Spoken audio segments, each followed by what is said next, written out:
Yeah, early on, right? Let's see.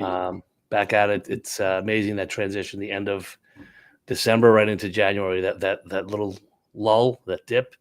You take that day after the holiday off, and then you're back in full swing. Traffic, commuting, clients, noise, all that good stuff. We are the reboot. We have two here today. If anyone else joins, we'll add them. Again, talk about issues that small businesses face from everywhere. From we do get sort of technical in this group, but all business related topics. Today we're going to talk about direct mail marketing.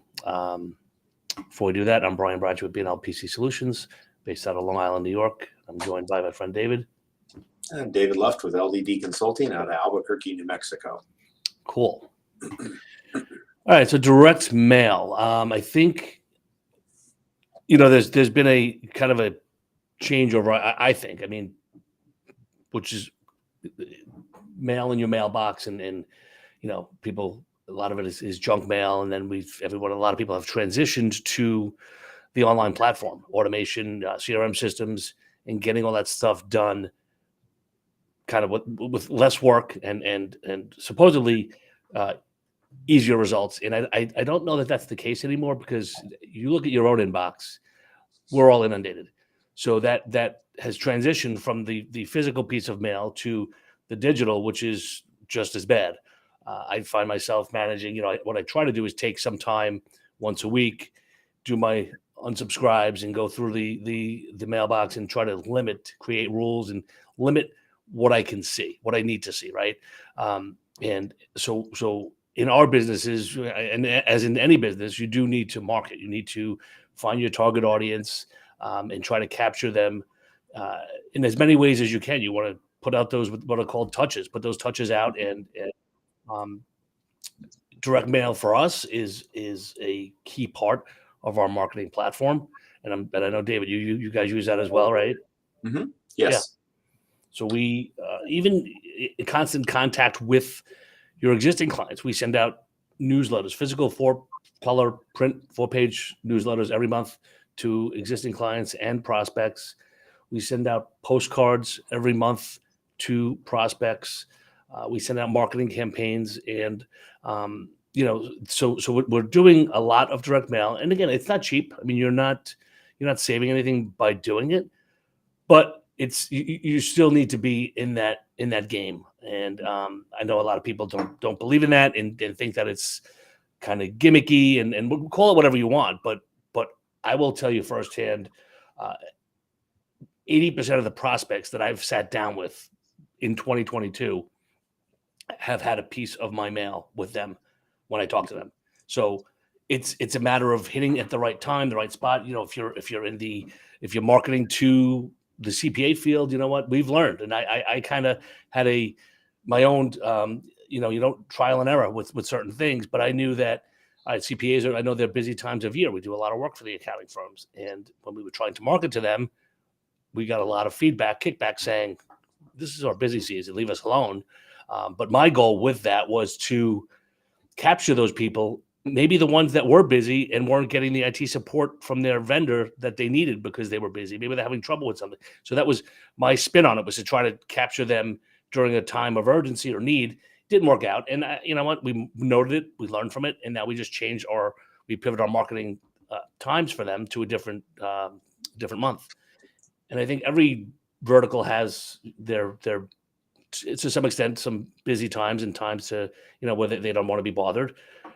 It's the consistency, right, David? It's the frequency, the follow-up, and just the repetitiveness of getting into that habit. And I always tell my techs, you can email a customer, but you need to call them too, because everybody communicates differently. And some people, I get so many emails, and now there's a lot of them are even from Gmail, which is weird. I just delete them. Yeah. No, I get marketing from Gmail. Marketing. Oh, yeah, absolutely. Which is mostly, I assume it's, I don't know, whatever. I just delete them though. Whereas I think direct mail, if it's done appropriately, because I think our direct mails they're not necessarily selling anything. We're trying to help the customer understand different aspects of running a business. Right. Kind of like the reboot. Yeah, definitely. where, And and I think that really gets them interested in it and gets them engaged. And then it just keeps you at the top of their mind if something does happen.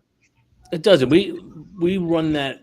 So there's a couple of different. You can do however you want to do it, but for the way that we handle is we keep track of everything that we send out. We know where it's going, when it's landing.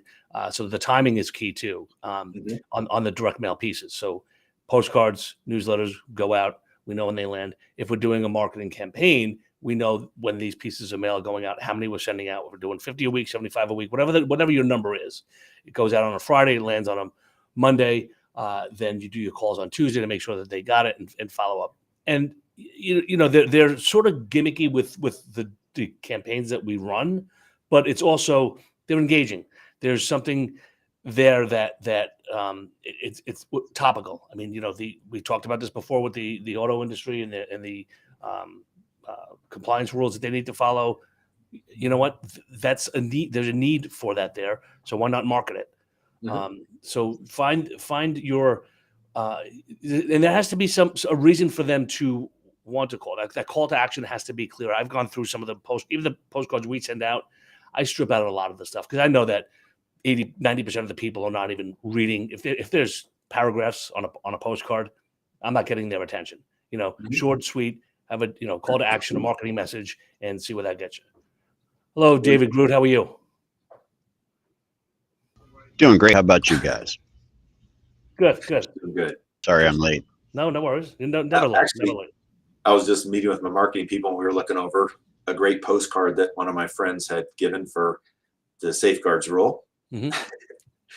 and talking about how to, some changes that we wanted to make to it too. But I think, it's really good. And just exactly what you said, how do you engage the customer in that stuff?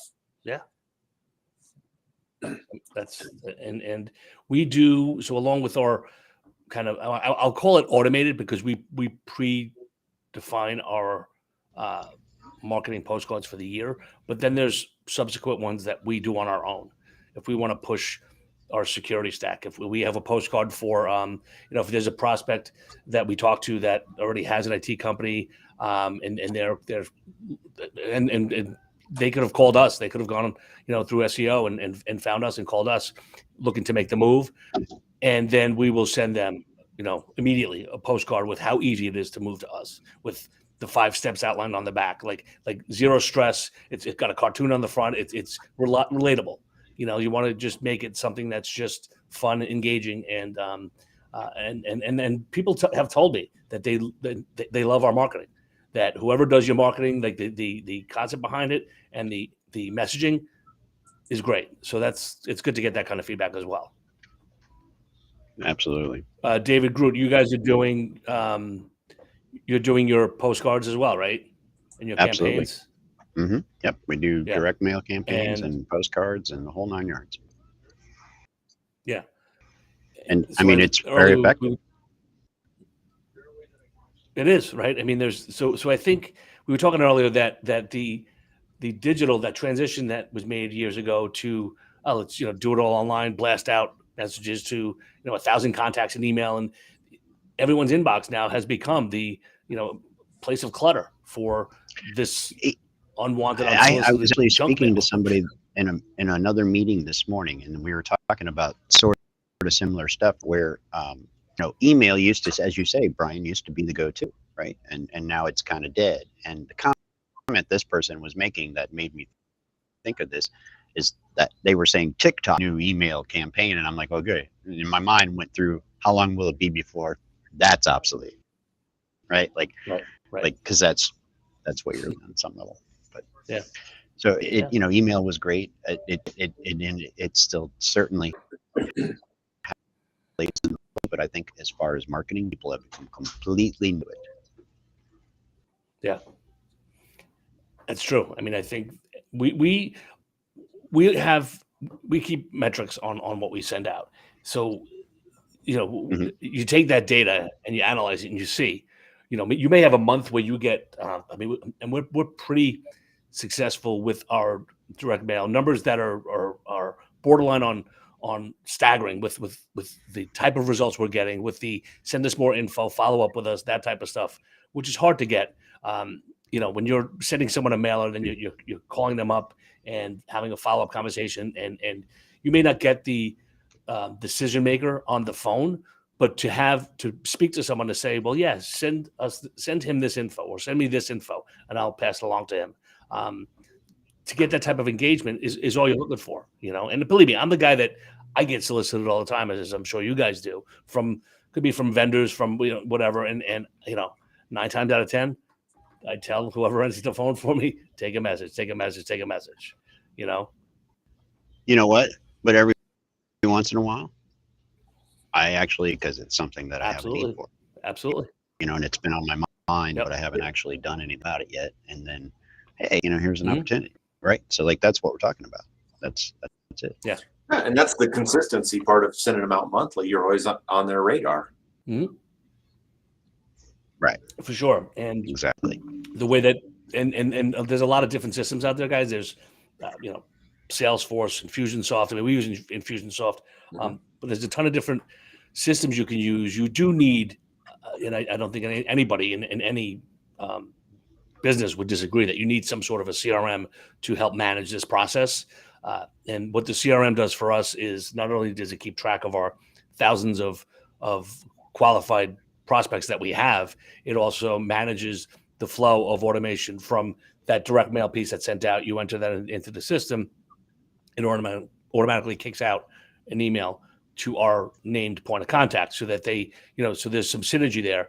And then, so there is some automation that happens behind the scenes, and then with the CRM, that automation also tells you on this day what phone calls to make. You can actually put your notes from each phone call into that, and that's even no one has a 100% cleaned list. So list cleaning, list scrubbing, whatever you want to call it, that process is still has to be done on every, we could acquire a list and it could take a year to get that thing cleaned. And when you think you have it cleaned, you'll send something out, and we try to vet every single line item on there. You'll send something out. I mean, even to this day, I'm still getting shit back in the mail. It's like, because you don't know, people are now, that hybrid environment is still heavily embraced, and there's just no office anymore. So you can't ask for your point of contact's home address to send something to. So in those situations, you have to kind of pivot there and heavily rely on digital marketing at that point.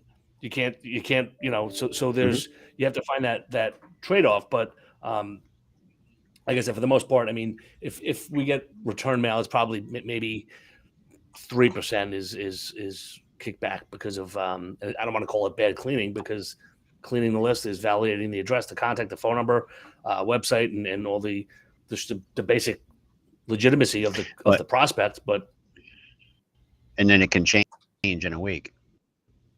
It can. I said it can change in a week. Did you lose me? No. Yep. Nope. You're there. I got you. You got us. All right. Yeah. I'm here. Okay. All right. Sort of a bad connection here. But. No, we got you. So, and so some of them, we could touch base on some of the messaging that you're trying to send out. We have, obviously being tech focused, we have a focus on cybersecurity. We have a focus on, VoIP systems, phone systems. It could be cabling. It could be, pick a project, pick something topical that you want to go out there and get that messaging sent out about. And you'd be surprised with the, again, we'll use, it could be Vistaprint, it could be Staples. I think we'll use Vistaprint for the most part for our own custom in-house postcards. We'll order 500 or 1,000 of them for a couple $100, whatever it costs. You get those things sent out, and then they're kind of on standby for future marketing needs. It could be if you're prospecting a different vertical now. Now you're focusing on, we hit the financial and accounting vertical pretty heavily with direct mail, with our postcards. And now let's keep them on what's called a drip campaign. Let's constantly get them on. It could be at that point you pivot to email, stuff like that. But then now if you change your vertical, you want to expand to a different vertical. It could be the automotive industry. It could be the contracting industry. The content is the same. For us, technology is technology. And if you're a CPA firm looking to market, again, it's the same thing. Your product is the same. The services that you offer don't change for the vertical. So you make yourself the expert in that Right. vertical, and have landing pages on your website. Because if someone just gets a postcard and says, because what we also do with postcards, we'll send out a free risk assessment, cybersecurity risk assessment, dark web scan. So we'll offer all these things separately on postcards that'll capture the right person at some point. I guarantee you, it's going to land on somebody's desk that wants to know something. So is there Um, in your mind, can you hear me now? Yep. So are you able, like, do you differ between like a farm list versus a prospect list, and do you direct mail list versus, or is it just cards and drip? So the answer is yes. They are. We do. They are categorized that way. I don't know how it's handled internally with who gets what, but I do know that we do differentiate. And maybe they don't get newsletters or postcards, or they only get postcards if it's a farm. I don't know what it is, but there is that breakdown, and it's Mhm. constantly maintained. It's constantly groomed, and we're constantly adding to it. I mean, we're in an area here. I think I told you guys this before, on Long Island, where we have. I mean, there's over 1,000 in a 2.5 mile square radius of businesses that we can hit. We haven't touched on that. I mean, it's just maybe a small percentage of that you know, that area, but there's still so much more to do. And we have tens of thousands of contacts. So it's like, it's a lot of work keeping that clean and up to date. And it's cyclic, right? It's cyclic. You do you send out your campaigns, and you want to do it in January. So we paused, obviously in December. I don't want to, it's the end of the year for everybody. And the last thing, so again, two thoughts of focus on this. Are there those prospects that they want a clean slate in January? Do you market heavily in December and say, you know what, I want to get some phone calls in December, get some stuff scheduled for January? Or is it nobody cares in December? It's the end of the year. It's time to, focus on getting through the year. And so what we did was we stopped. Our postcards went out, but any of our direct mail campaigns, we paused that, and we're starting them up again this week. But again, it's really what you do, whatever you want, what works for you. Keep track of your metrics. You know what you're sending out, and keep track of your responses, your appointments, and if you get an appointment, you know two things, right? You know that the contact has engaged some sense of interest, and you also know that your marketing is working. So with those two key things, I wouldn't say, I would say don't change anything there. There's nothing. Don't change something that's not broken, right? The email portion of it, we do. The only time we send out email communication to our clients is to schedule our annual meetings. That gets automated and sent to our clients, and then from there, it's really just communication. If there's a blast we need to send out, but nothing goes to prospects outside of any campaigns that we're running. We have cybersecurity tips when we onboard new clients. We try to collect all the employees' names. We dump them into our weekly tip campaign, and we get and that's sort of engaging as well. We get responses from clients on some of the things that we sent out, questioning how do I do this, how do I do that. But on the prospecting side, we technically you can't email people that have not opted into your email Right. campaigns because of the mess that everyone gets in with all these blasts and spammers that are out there. So we wait for them to engage and to opt in. And I think That's why we all do that. I was asking about the concept of doing direct mail, to a farm, because generally those are lesser known Gold prospects, meaning we haven't completely cleaned or qualified that they're a good fit Exactly. at this point. Exactly. And where do you get your stuff from, David? Your list? Do you do it on your own, you guys? Yeah, we've been building our own list for years. You too, David? Yes. Yeah. You have someone that goes through that list and Sometimes we get them from different organizations we're in also, the members and stuff. Mhm. So, yeah, I mean, again, it's We have collected them from various organizations and such, and we do events, right? Like we do seminars and we do, Yeah. in-person events. That's where you really get the good, I think. yeah, that's a great point, David. That's something else that you can heavily market too, right? If you're doing could be a speaking event or a cybersecurity event, and really, I think again, your vertical can probably help you with this. I know that if we want to do an event, whether it be a virtual webinar, whether it be an in-person event, we can get funding from our vendors that will help us sponsor marketing, food, pay for the event if you're having it somewhere. So those resources are available, and to be able to put something like that together is on your own. I think is an overwhelming task just to try to think of that. Get your vendors involved. I mean, if you're again, I was in Vegas last year, and there was a huge automobile conference going on. That was, I mean, every vendor was there, and that these vendors are paying to be there. They're paying to put these events together. So every industry has some sort of marketing marketing funds available. Oh, they all have an association or a memberization or something, right? Most definitely. Right. Most definitely.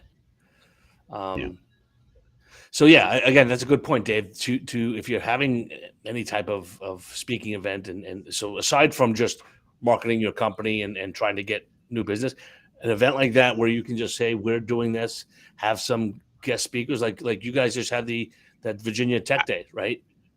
Yeah, we just Kevin O'Leary speaking with you. Yeah, I mean, that certainly built up our list, right? Yeah, we got you. So yeah, I mean that when I watched that whole event, I mean that was, what was that, 3 hours?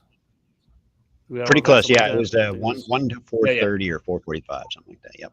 Yeah, and so what David did, guys, he had a Virginia's first, what was it called, Tech Day? Oops, we lost him. And he had Mike Mikalowicz on there, who did a nice, probably 30-minute discussion. Did he come back? No. And Kevin O'Leary talked at the tail end of, I think Kevin O'Leary was the closer for his event. Met with great success. I thought it was put together great. The content was great, very engaging. So that's something that if you can market that, your costs don't change, folks. If you're marketing to 1,000 people, and now you're messaging to these 1,000 people as, hey, we're having an event and Kevin O'Leary speaking with us. It's the same people. The cost is the same to get that word out there. But I have it for 90 more days. I can continue to market to new people and get them into the content, because it's for 3 months for people to be able to go back and look and see, right? So that we'll repurpose that over and over and over again to keep driving more folks to that content. I thought that content was fantastic. I really did. Absolutely. I was really pleased with that. It was very well put together. And then one of the things we do is which we're gearing up to do another one, just a referral campaign. So we get all the points of contact at all of our clients, not just not our points of contact, all their employees. So we have a point of contact with every employees. If we have 100 employees, we send them all. And listen, if you guys know anybody, you like us, which of course they all do, right? Then if you know anybody, family, friend, coworkers, whatever, that's looking for anything, if I get an appointment with them, you get $50, right? And then you put into a drawing for a $500 or $1,000 Amazon, once a year. Stuff like that is also, and again, that's something that could be on postcards or email, whatever. But just keep the flow going. Come up with different things. There's not one thing that we do that we kind of just set it and forget it and let it ride. There's a bunch of different moving pieces that are running behind the scenes, and together, that's where you're going to get your results. Right. No, I mean, So- it's a lot of different layers.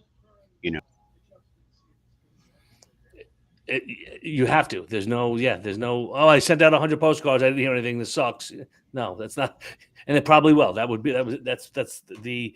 And I know people that have done that have just done the Well, bare minimum. I mean, I think a valid point, depending on what industry you're in, I think it's common amongst a lot of industries, but, for our industry, just as an example, it's not an easy change for a customer to go from one IT provider to another. So it oftentimes takes a long time to get to folks before you engage with them, right?